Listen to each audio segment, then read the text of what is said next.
जय हिंद दोस्तों। आज इस वीडियो में हम लोग कंप्लीट करेंगे RRB RPF constable practice set 2। जैसे कि आप लोग देखेंगे ये जो आप लोग को प्रीवियस ईयर क्वेश्चन है जो 17/1/2019 जो तृतीय पाली का है, ठीक है। इसमें जो भी क्वेश्चन है काफ़ी इंपॉर्टेंट क्वेश्चन है। तो इसमें हम लोग क्वेश्चन नंबर 1 से स्टार्ट करेंगे और इससे पहले जो है प्रैक्टिस सेट 1 कंप्लीट हो चुका है, जिसका लिंक आप लोग को डिस्क्रिप्शन में देखने को मिल जाएगा। यह सभी का प्ले लिस्ट बन रहा है, उन सभी वीडियो को जाकर जरूर देखने की प्रयास कीजिए। चलिए हम लोग क्वेश्चन नंबर 1 को देखते हैं। यहाँ पे आप लोग देखेंगे क्वेश्चन नंबर 1। देखिए इसमें आप लोगों को क्या करना है कि जो क्वेश्चन आप लोग से बन पा रहा है उसको आप लोगों को बनाते हुए चलना है और लास्ट में आप लोग को स्कोर बताना है, ठीक है। जैसे कि इसमें आप लोग देखेंगे, इसमें क्वेश्चन नंबर 1 में लिखा है कि इनमें से कौन सा विकल्प धूल और हवा की धुरी के कारण प्रकाश के फैलाव की घटना को उजागर करता है। तो इसमें आप लोग देखेंगे तो इसमें ऑप्शन नंबर जो है इसका आंसर हो जाएगा ए, ठीक है, यानी टिंडल प्रभाव हो जाएगा। अगले क्वेश्चन पे हम लोग आते हैं। जैसे 2 नंबर क्वेश्चन जो लिखा हुआ है, निम्नलिखित में से किस समिति को चालू आर्थिक समिति कहा जाता है। तो ये आप लोग देखेंगे, ये जो है ऑप्शन नंबर जो है इसमें आप लोग को जो है ऑप्शन नंबर 4 हो जाएगा, यानी प्रकलन समिति हो जाएगा, ठीक है। ये काफ़ी बार एग्जाम में पूछे जाते हैं क्वेश्चन, पॉलिटी से है। अगले क्वेश्चन को हम लोग देखते हैं। अगला जो क्वेश्चन आप लोग देख पाएंगे 3 नंबर जो क्वेश्चन यहाँ पे दिया गया है, लिखा है 3 नंबर में निम्नलिखित में से कौन सा बैडमिंटन खेल से संबंधित है, ठीक है। तो इसमें आप लोग देखेंगे बैडमिंटन खेल से संबंधित निम्न में से कौन सा है, तो ये आप लोग देखेंगे ऑप्शन नंबर 3 हो जाएगा, यानी कि ड्रम्प हो जाएगा, ठीक है, ड्रम्प। अगला जो क्वेश्चन है, अगले क्वेश्चन पे हम लोग आते हैं। देखिए अगला जो क्वेश्चन लिखा हुआ है, राज्य मानवाधिकार आयोग के अध्यक्ष और सदस्यों को कौन हटा सकता है, ठीक है। तो देखिए यहाँ पे जो है राज्य मानवाधिकार आयोग के अध्यक्ष और सदस्यों को कौन हटा सकता है, इसमें आप लोग बता सकते हैं क्या आंसर हो सकता है 4 का। तो देखिए इसमें जो है आप लोग का ऑप्शन नंबर जो है ए हो जाएगा, यानी राष्ट्रपति हटा सकते हैं, ठीक है, यानी जो अध्यक्ष स्पीकर होता है। जैसे कि आप लोग देखेंगे ये आप लोग का संसद होता है, जिसमें एक लोकसभा होता है और एक राज्यसभा होता है, ठीक है। इसमें एक स्पीकर होता है और इस स्पीकर को हटाने का पावर जो होता है किसके पास होता है, राष्ट्रपति के पास होता है, ठीक है। अब देखिए दोस्तों इसी तरीके से सभी क्वेश्चन को एक्सप्लेन करते हुए चलेंगे, इसलिए चैनल पे अगर नए हैं तो चैनल को अगर मतलब इस चैनल पे जुड़ जाइएगा और वीडियो को लाइक, चैनल को जरूर सब्सक्राइब कर दीजिएगा, जिससे यहाँ पे जो भी वीडियो बनेगा उसका नोटिफिकेशन आप लोग को यहाँ से मिल पाए। अगले क्वेश्चन को हम लोग देखते हैं। 5 नंबर लिखा है निम्नलिखित में से किस राजवंश ने वेसर शैली की मंदिर वास्तुकला की शुरुआत की। तो इसमें आप लोग देखेंगे तो इसमें 5 नंबर का जो हो जाएगा ऑप्शन नंबर 2, यानी कि चालुक्य हो जाएगा। क्या हो जाएगा जी, तो ये चालुक्य हो जाएगा। अगले क्वेश्चन को हम लोग देखते हैं। अगला जो क्वेश्चन है 6 नंबर लिखा हुआ कि परमाणु, जैसे आप लोग देखेंगे परमाणु केंद्र में परमाणु संख्या डैश की कुल संख्या होती है, ठीक है। जैसे कि आप लोग देखेंगे एक होता है परमाणु, ठीक है, और परमाणु बहुत सूक्ष्म कण होता है, जिसमें जो है जैसे कि केंद्र में जो होता है, जैसे आप लोग देखेंगे केंद्र में जो होता है प्रोटॉन और न्यूट्रॉन होता है और बाहरी कक्षा पे इलेक्ट्रॉन होता है, ठीक है। और इलेक्ट्रॉन नेगेटिव चार्ज रखता है, प्रोटॉन न्यूट्रॉन जो है पॉजिटिव चार्ज रखता है, ठीक है। और इस पे इलेक्ट्रॉन पे जो है वैल्यू जो होता है -1.6 × 10⁻19 कूलाम होता है, ठीक है ना। तो ये बार बार क्वेश्चन पूछा जाता है कि इलेक्ट्रॉन पे कितना चार्ज होता है, ठीक है ना। तो ये आप लोग को होता है -1.6 × 10⁻19 कूलाम। अब यहाँ पे जो क्वेश्चन किया गया 6 नंबर में परमाणु के केंद्र में परमाणु संख्या डैश की कुल संख्या होती है, तो ये आप लोग को हो जाएगा प्रोटॉन हो जाएगा, ठीक है, यानी ऑप्शन नंबर 6 का जो है 2 हो जाएगा, यानी प्रोटॉन हो जाएगा। अगले क्वेश्चन पे हम लोग आते हैं। 7 नंबर जो क्वेश्चन आप लोग को देखेंगे, 7 नंबर जो क्वेश्चन लिखा है कि किसे सर्वाधिक तन्य धातु कहा जाता है, ठीक है।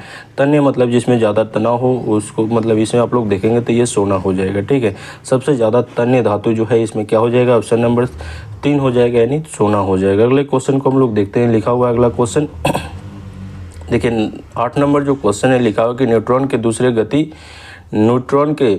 दूसरे गति के नियम के अनुसार किसी वस्तु पर लगने वाला बल डैश और जैसे उत्पाद से हटाया जा सकता है। तो इसमें आप लोग देखेंगे ऑप्शन नंबर जो है इसमें 3 हो जाएगा, यानी कि पदार्थ और त्वरण हो जाएगा। क्या हो जाएगा जी, पदार्थ और त्वरण हो जाएगा। अगले क्वेश्चन पे हम लोग देखते हैं।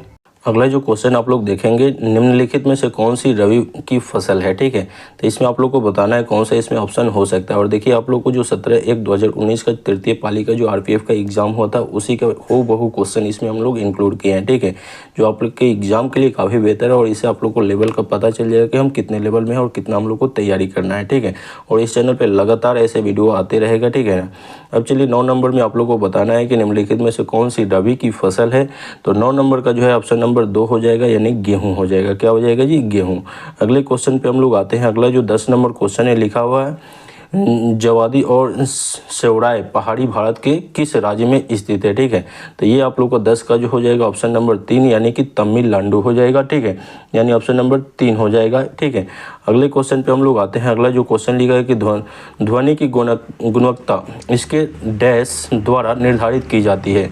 तो इसमें आप लोग को बताना है कि ध्वनि की गुणवत्ता इसके डैश द्वारा निर्धारित की जाती है, किसके द्वारा, तरंगदैर्घ्य की तरंग ध्वनि या आवृत्ति या आयाम। इसमें से आप लोग को बताना है 11 नंबर का क्या ऑप्शन हो सकता है।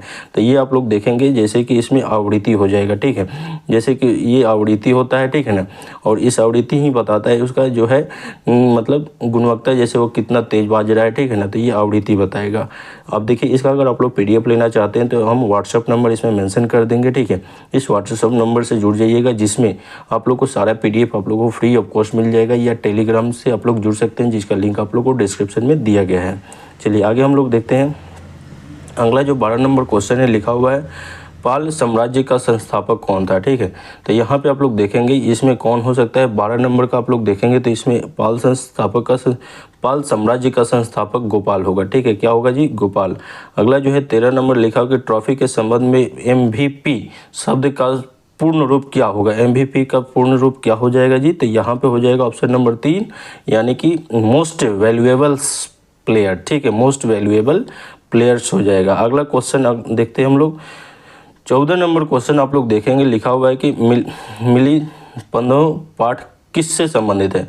मिलिंद पंधो पाठ किससे संबंधित है, तो ये आप लोग देखेंगे तो ये इसमें 14 नंबर का आप लोग देखिए इसमें क्या आंसर हो सकता है, तो ये बौद्ध धर्म से संबंधित है, क्या हो जाएगा जी, ये बौद्ध धर्म से। अगला जो क्वेश्चन हम लोग देखेंगे लिखा हुआ है 15 नंबर क्वेश्चन, इनमें से किसने भारत के लिए समुद्री मार्ग की खोज की थी, तो ये आप लोग बता सकते हैं, ठीक है। इसमें आप लोग को बता देना होगा जैसे कि वास्को डिगम्बा, इसी ने सबसे पहले भारत की खोज की थी समुद्री मार्ग के द्वारा, ठीक है, और इसी ने हम जैसे देश को लूट किया और बहुत सारी चीज़ें इस मतलब ये जो है जैसे कि समुद्री मार्ग के द्वारा हम लोग का भारत की खोज किया था, ठीक है।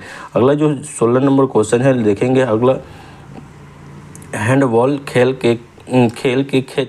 खेल क्षेत्र को डैश कहा जाता है। हैंडबॉल खेल क्षेत्र को डैश कहा जाता है, क्या कहा जाएगा जी, तो 16 नंबर आप लोग देखेंगे तो इसका आंसर हो जाएगा कोर्ट कहा जाएगा, क्या कहा जाएगा, कोर्ट कहा जाएगा, ठीक है। अगले क्वेश्चन पे हम लोग आते हैं। लिखा हुआ है 17 नंबर क्वेश्चन की पशुपति की आकृति किस कला से मिलती है, तो ये आप लोग देखेंगे 17 नंबर का इसका आंसर हो जाएगा हड़प्पा संस्कृति से। किससे मिलेगी जी, हड़प्पा संस्कृति से। अगले क्वेश्चन पे हम लोग आते हैं। अगला जो क्वेश्चन है अगला लोग देखेंगे 18 नंबर क्वेश्चन, निम्नलिखित में से कौन सा एक हवा से फैलने वाली बीमारी है, तो ये आप लोग को बता सकते हैं जैसे कि आप लोगों को पता है कि कोविड-19 है, ठीक है, जो हवा से फैलने वाली बीमारी है। अगले क्वेश्चन को हम लोग देख लेते हैं। अगला जो क्वेश्चन 19 नंबर लिखा हुआ है, निम्नलिखित में से कौन तारा पृथ्वी के सबसे निकट है, तो ये आप लोग को प्रैक्सिमा सेंचुरी हो जाएगा, यानी ऑप्शन नंबर 4 हो जाएगा, यानी प्रैक्सिमा सेंचुरी। समझ में आ रहा है आप लोग को। पृथ्वी जैसे आप लोग को ये क्वेश्चन को फिर से देख लीजिए, निम्नलिखित में से कौन तारा पृथ्वी के सबसे निकट है, तो प्रैक्सिमा सेंचुरी जो पृथ्वी के सबसे निकट है, ठीक है। अगला जो 20 नंबर क्वेश्चन है, सार्वजनिक संपत्ति स्रोतों के अति प्रयोग को डैश कहा जाता है, ठीक है। तो इसमें आप लोग को बताना है क्या हो सकता है 20 नंबर का आंसर। इसमें 20 नंबर का आंसर हो जाएगा ऑप्शन नंबर 2 यानी कि सार्वजनिक संसाधनों की त्रासदी, ठीक है। अगले क्वेश्चन को हम लोग देखते हैं। 21 नंबर जो क्वेश्चन लिखा हुआ कि संसद के संयुक्त सत्र का संचालन करने के लिए अध्यक्ष के रूप में अनुपस्थित रहते हुए सत्र का संयोजक कौन करता है, तो यहाँ पे आप लोग देखेंगे जैसे कि आप लोग को हम बताएं कि ये एक सांसद होता है, ठीक है। इसमें एक लोकसभा होता है और एक होता है राज्यसभा, ठीक है, और इसका बीच में जो है प्रोटेम स्पीकर यानी कि ये जो है लोकसभा अध्यक्ष बैठता है, ठीक है। तो इसमें ऑप्शन नंबर ए हो जाएगा। अगले क्वेश्चन को हम लोग देखते हैं। अगला जो क्वेश्चन आप लोग देखेंगे 22 नंबर लिखा गया पैरालंपिक्स में स्वर्ण पदक जीतने वाला पहले भारतीय कौन थे, तो यहाँ पे आप लोगों को बताना है 22 नंबर का कौन आंसर हो जाएगा, तो यहाँ पे ऑप्शन नंबर 2 हो जाएगा मरियप्पन थंगावेलु, ठीक है। अगला जो क्वेश्चन है अगला क्वेश्चन को हम लोग देखेंगे। अगला जो 23 नंबर क्वेश्चन है, मूल कोशिकाओं की विभाजन के लिए एक मूल कोशिका को डैश में विभाजित किया जाता है, तो यहाँ पे आप लोग देखेंगे यहाँ पे 23 नंबर का जो आप लोग देखेंगे आंसर हो जाएगा 23 का। इसमें ऑप्शन नंबर 3 हो जाएगा 2 समान भागों में विभाजित कर दिया जाता है, ठीक है, यानी ऑप्शन नंबर 3 हो जाएगा। अगले क्वेश्चन को देखेंगे, नाट्य शास्त्र के लेखक कौन है? तो ये आप लोग को बता सकते हैं, नाट्य शास्त्र के लेखक जो है भरत मुनि जी हैं, ठीक है। अगले क्वेश्चन पे हम लोग आते हैं। देखिए दोस्तों, अगला क्वेश्चन 25 नंबर लिखा है कि कौन सा अंतर्राज्यीय परिषद मंत्रालय के अंतर्गत आता है? तो इसमें आप लोग को बताना है, तो यहाँ पे हो जाएगा ऑप्शन नंबर 2 यानी गृह मंत्रालय हो जाएगा, ठीक है। अगला जो 26 नंबर क्वेश्चन है लिखा है कि थालघाट मुंबई और डैश को जोड़ता है। तो इसमें आप लोगों को बताना है 26 नंबर, इसमें क्या आंसर हो सकता है? जैसे कि आप लोग देखेंगे इसमें लिखा हुआ है 26 नंबर में कि थालघाट मुंबई और डैश को जोड़ता है, ठीक है। तो ये नासिक को जोड़ता है, यानी ऑप्शन नंबर ए हो जाएगा, ठीक है, मुंबई और नासिक को जोड़ता है। अगले क्वेश्चन पे हम लोग आते हैं 27 नंबर, निम्नलिखित में से कौन क्रिकेट से संबंधित नहीं है? ठीक है, देखिए क्रिकेट से संबंधित नहीं है पूछा है, इसमें आप लोग को क्वेश्चन को ध्यान से पढ़ना होगा एग्जाम में, ठीक है। क्रिकेट से संबंधित नहीं है तो ये हो जाएगा कालिंग कप जो है क्रिकेट से संबंधित नहीं है, लेकिन ईरान ट्रॉफी क्रिकेट से संबंधित है, रणजी ट्रॉफी क्रिकेट से संबंधित है, ईरान कप क्रिकेट से संबंधित है, ट्रॉफी जो भी है वो सब क्रिकेट से संबंधित रहते हैं, ठीक है। अगले क्वेश्चन पे हम लोग देखेंगे, लिखा हुआ है कि 28 नंबर, पुरुषों में कौन से सेक्स जीन होते हैं? ठीक है, पुरुषों में कौन से सेक्स जीन होते हैं? तो ये आप लोग को एक्स एंड वाई होता है, एक्स वाई, ठीक है। अगले क्वेश्चन पे आते हैं 28 के बाद 29 नंबर क्वेश्चन पे, जो आप लोग को बताना है। 29 नंबर क्वेश्चन लिखा है कि भारत, बेल्जियम और स्पेन में किस प्रकार के संघीय सभ्यता का उपयोग किया जाता है? तो इसमें आप लोग को बताना है किस प्रकार का संघीय सभ्यता का उपयोग किया जाता है। तो ये ऑप्शन नंबर जो है 3 हो जाएगा, यानी कि इसका जो है संघीय रूप में प्रशासित विधि, ठीक है, संघीय रूप से प्रशासित विधि। अगले क्वेश्चन को हम लोग देखते हैं, 30 नंबर जो क्वेश्चन लिखा हुआ है। देखिए 30 नंबर जो क्वेश्चन लिखा है, निम्नलिखित में से किसने पाटलिपुत्र की नींव रखी थी? ठीक है, तो यहाँ पे आप लोग देखेंगे तो इसका ऑप्शन नंबर 2 हो जाएगा, उदयन, ठीक है। अगला जो क्वेश्चन है लिखा हुआ है 31 नंबर की, भारत की आकस्मिक निधि किस अनुच्छेद के तहत आती है? ठीक है, काफ़ी इंपॉर्टेंट क्वेश्चन है। 31 नंबर, ये जो हो जाएगा ऑप्शन नंबर 1 हो जाएगा, अनुच्छेद 267 के 2 में, ठीक है। ये आकस्मिक निधि होता है जिसके तहत आप लोग देखेंगे तो ये 267 के 2 में आता है, ठीक है। अगला जो 32 नंबर क्वेश्चन है कि नाइजर और जिम्बाब्वे में इनमें से किस महाद्वीप में है? ठीक है, तो यहाँ पे जो है आप लोग देखेंगे तो ये किस महाद्वीप में पूछा जा रहा है, तो ये आप लोग को हो जाएगा अफ्रीका महाद्वीप, ठीक है। ये हो जाएगा ऑप्शन नंबर 4। अगले क्वेश्चन पे हम लोग आते हैं। 33 नंबर क्वेश्चन लिखा है कि राज्य मानवाधिकार आयोग के अध्यक्ष डैश होते हैं, ठीक है, तो ये कौन होते हैं जी? 33 नंबर का आप लोगों को बताना है कौन होते हैं, तो यहाँ पे ऑप्शन नंबर 2 हो जाएगा, उच्च न्यायालय के सेवानिवृत्त मुख्य न्यायाधीश होते हैं, यानी ऑप्शन नंबर 2 हो जाएगा। अगले क्वेश्चन पे हम लोग आते हैं। अगला जो क्वेश्चन 34 नंबर है, निम्नलिखित में से अंतिम मौर्य राजा कौन था? ठीक है, तो यहाँ पे आप लोग देखेंगे तो अंतिम जो पूछा जा रहा है तो ये आप लोग का हो जाएगा ऑप्शन नंबर 1 हो जाएगा, यानी बृहदत्त, ठीक है, यानी ऑप्शन नंबर 1 हो जाएगा। अगले क्वेश्चन पे हम लोग आते हैं, जैसे कि लिखा हुआ है निम्नलिखित में से कौन एक नदी बंदरगाह है? ठीक है, तो इसमें आप लोग को 35 नंबर का क्वेश्चन का आंसर देखेंगे तो ये हो जाएगा कोलकाता, ठीक है। ये आप लोग को जो है एक नदी बंदरगाह है। अगले क्वेश्चन को हम लोग देखते हैं 36 नंबर, इनमें से किस राज्य में मधुबनी चित्रकला प्रचलित है? ठीक है, तो ये आप लोग देखेंगे मधुबनी चित्रकला प्रचलित है, तो ये आप लोग का बिहार हो जाएगा। क्या हो जाएगा जी? बिहार हो जाएगा। देखिए इसमें आप लोग को जो भी अगर डाउट होगा उसको आप लोग कमेंट बॉक्स में पूछ सकते हैं, या जो भी क्वेश्चन करना होगा आप लोग को जो भी इस चैनल के माध्यम से पूछना होगा तो आप लोग कमेंट बॉक्स में दीजिए, उसके अकॉर्डिंग और बेहतर कोशिश किया जाएगा इस चैनल के माध्यम से आप लोग तक सारी चीज़ें प्रोवाइड करने का, जो आरपीएफ जो कांस्टेबल हो गए या आरपीएफ एसआई हो गया, ठीक है, इन सभी के लिए आप लोग को जितने भी प्रीवियस ईयर क्वेश्चन है, ठीक है, जैसे किरण प्रकाशन का अभी चल रहा है, उसके बाद रुक्मिणी का चलेगा, ठीक है ना। अभी जो आप लोग को जीके जीएस का चल रहा है, अगर आप लोग कमेंट करेंगे कि रीजनिंग का और मैथ का भी चाहिए तो उसके अकॉर्डिंग रीजनिंग और मैथ का भी आप लोग को रेगुलर वीडियो आना स्टार्ट कर देंगे, ठीक है। तो आप लोग कमेंट कीजिए, उसके अकॉर्डिंग हम आप लोग को रीजनिंग का भी वीडियो लाना स्टार्ट कर देंगे, ठीक है। अगला जो 37 नंबर क्वेश्चन है कि अनेक आवृत्तियों के मिश्रण से उत्पन्न ध्वनि को डैश कहा जाता है? ठीक है, तो देखिए यहाँ पे अनेक जब मिश्रण से ध्वनि उत्पन्न होगी उसको आवाज़ कहेंगे। क्या कहेंगे जी?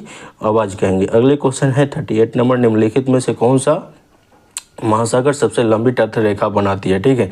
तो यहाँ पे सबसे लंबी तट रेखा पूछा जा रहा है, ठीक है। सबसे बड़ा महासागर पूछेगा तो अटलांटिक महासागर, सबसे गहरा भी पूछेगा तो सबसे गहरा और बड़ा पूछेगा तो प्रशांत महासागर, ठीक है। लेकिन सबसे लंबी तट रेखा वाला पूछ रहा है, ठीक है, यानी 38 नंबर आप लोग देखेंगे तो ये ऑप्शन नंबर जो है 4 हो जाएगा, अटलांटिक हो जाएगा। क्या हो जाएगा? अटलांटिक। अगले क्वेश्चन को हम लोग देखते हैं। 39 नंबर जो क्वेश्चन लिखा है कि 2011 की जनगणना के अनुसार भारत में शहरी जनसंख्या का प्रतिशत कितना है, ठीक है। तो ये जो हो जाएगा यहाँ पे ऑप्शन नंबर 1 हो जाएगा, यानी 31.16 हो जाएगा। क्या हो जाएगा जी? 31.16 हो जाएगा। अगला जो 40 नंबर क्वेश्चन है, कौन सा केंद्रीय प्रशासनिक न्यायाधीशकरण मंत्रालय के अधीन आता है? तो यहाँ पे आप लोग देखेंगे तो ये 40 नंबर जो है और इसका आंसर हो जाएगा जो है, जैसे आप लोग देखेंगे कार्मिक मंत्रालय आता है। क्या आता है जी? कार्मिक मंत्रालय, ऑप्शन नंबर 4 हो जाएगा। अगला जो क्वेश्चन है 41 नंबर, पुरानी जलोढ़ मिट्टी को किस नाम से जाना जाता है, ठीक है। पुरानी जलोढ़ मिट्टी जो 41 है, इसको किस नाम से जाना जाता है? तो ये आप लोग को खादर के नाम से जाना जाएगा। किस नाम से जी? तो खादर के नाम से। अगले क्वेश्चन को हम लोग देख लेते हैं। वृक्षासन योग से क्या स्थिति दर्शाता है, ठीक है। तो यहाँ पे जो है 42 नंबर जो है इसका आंसर हो जाएगा पेड़ हो जाएगा। क्या हो जाएगा जी? पेड़ हो जाएगा। देखिए इसी में इसका आंसर छिपा हुआ, वृक्ष से पेड़। आप लोग को थोड़ा सा ट्रिक से क्वेश्चन को बनाते हुए चलना है, ठीक है। अगला जो क्वेश्चन लिखा हुआ है कि डोलू कुनीथा, ठीक है, डोलू कुनीथा डैश में एक प्रसिद्ध लोक संगीत परंपरा है, ठीक है। तो 43 का क्या आंसर हो सकता है आप लोग को बताना है। इसमें आप लोग को बताना है चारों ऑप्शन में क्या आंसर हो सकता है, ठीक है। तो इसमें आप लोग का ऑप्शन नंबर जो है 2 हो जाएगा, कर्नाटक हो जाएगा। अगले क्वेश्चन को हम लोग देखते हैं। लिखा हुआ कि राष्ट्रीय मानवाधिकार आयोग की स्थापना डैश में हुई थी, ठीक है। तो ये 44 नंबर है। इसका जो है आप लोग देखेंगे तो 1993 ईस्वी में हुई थी, ठीक है। राष्ट्रीय मानवाधिकार आयोग का स्थापना जो है 1993 ईस्वी में हुई थी। अगले क्वेश्चन को हम लोग देख लेते हैं। 45 नंबर लिखा हुआ कि भारतीय योजना के वस्तुकार के रूप में किसे जाना जाता है, ठीक है। तो ये 45 नंबर जो क्वेश्चन है इसका आंसर हो जाएगा पीसी। जैसे आप लोग देखेंगे ऑप्शन नंबर जो है 3 हो जाएगा, पीसी महालनोबिस, ठीक है। अगले क्वेश्चन को हम लोग देखते हैं। अगला जो क्वेश्चन 46 नंबर है, वैसे बाजार को क्या कहते हैं जिसमें कम विक्रेता एवं अधिक खरीदार होते हैं, ठीक है। तो यहाँ पे 46 नंबर है और इसका आंसर हो जाएगा अल्पाधिकार। क्या हो जाएगा जी आंसर इसका? अल्पाधिकार। अगले क्वेश्चन को हम लोग देख लेते हैं। अगला क्वेश्चन 47 नंबर जो है लिखा है कि भारत सरकार डैश के माध्यम से खदान, मतलब यहाँ पे जो है खदान खरीदती है, ठीक है। तो यहाँ पे जो हो जाएगा ऑप्शन नंबर 1 हो जाएगा, यानी कि भारतीय खाद्य निगम के तहत, ठीक है ना। अगले क्वेश्चन जो है 48 नंबर, इसको आप लोग देखेंगे। लिखा हुआ है कि महात्मा गांधी राष्ट्रीय रोजगार गारंटी योजना डैश में शुरू की गई थी, ठीक है। तो यहाँ पे जो है ये इसका आंसर हो जाएगा। आप लोग देखेंगे तो महात्मा गांधी राष्ट्रीय रोजगार गारंटी योजना 2005 में शुरू की गई थी, ठीक है ना। देखिए इसका अगर आप लोगों को पीडीएफ चाहिए तो इस टेलीग्राम से जो है इसका लिंक डिस्क्रिप्शन में मिल जाएगा, वहाँ से जुड़ जाइएगा, या हम व्हाट्सअप नंबर दे देते हैं जैसे कि 91 35 12 28 54, ठीक है, 28 54। इस नंबर से भी आप लोग जुड़ जाएंगे। तो अगर वहाँ पे कमेंट करेंगे तो वहाँ पे आप लोगों को कंप्लीट इसका पीडीएफ मिल जाएगा, जो आरपीएफ का भी चल रहा है प्रैक्टिस सेट, ठीक है।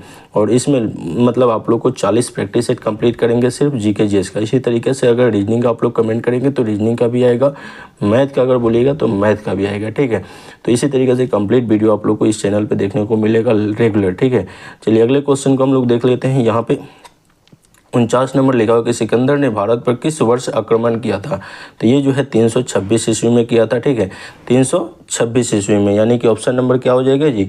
1 हो जाएगा। अगला जो 50 नंबर क्वेश्चन आप लोग देखेंगे, किस विधेयक के बिना सरकार भारत के संचित निधि से पैसा निकाल सकती है? काफ़ी इंपॉर्टेंट क्वेश्चन है, बार बार एग्जाम में क्वेश्चन पूछे जाते हैं। तो ये आप लोग को हो जाएगा ऑप्शन नंबर 2 विनियोग विधेयक, ठीक है, विनियोग विधेयक। इसी के तहत जो है इसमें आप भारत जो है जैसे जो संचित निधि से पैसा निकाल सकती है विनियोग विधेयक के तहत, ठीक है। तो इसमें आप लोग देखें तो 50 क्वेश्चन हम लोग कंप्लीट किए। इसी तरीके से लगातार वीडियो आप लोग को इस चैनल पे देखने को मिलेगा, इसलिए आप लोग अगर चैनल से जुड़ जाते हैं तो यहाँ से आप लोग को बेहतर से तैयारी भी हो पाएगा, ठीक है। अभी आप लोग को किरण प्रकाशन का जो आप लोग को 40 सेट दिया गया, इसका कंप्लीट वीडियो आ रहा है, ठीक है। उसके बाद रुक्मिणी का आना स्टार्ट हो जाएगा, ठीक है ना। तो आप लोग इस चैनल से जुड़ सकते हैं और वीडियो देखने के लिए बहुत बहुत धन्यवाद। मिलते हैं अगले वीडियो में। जय हिंद।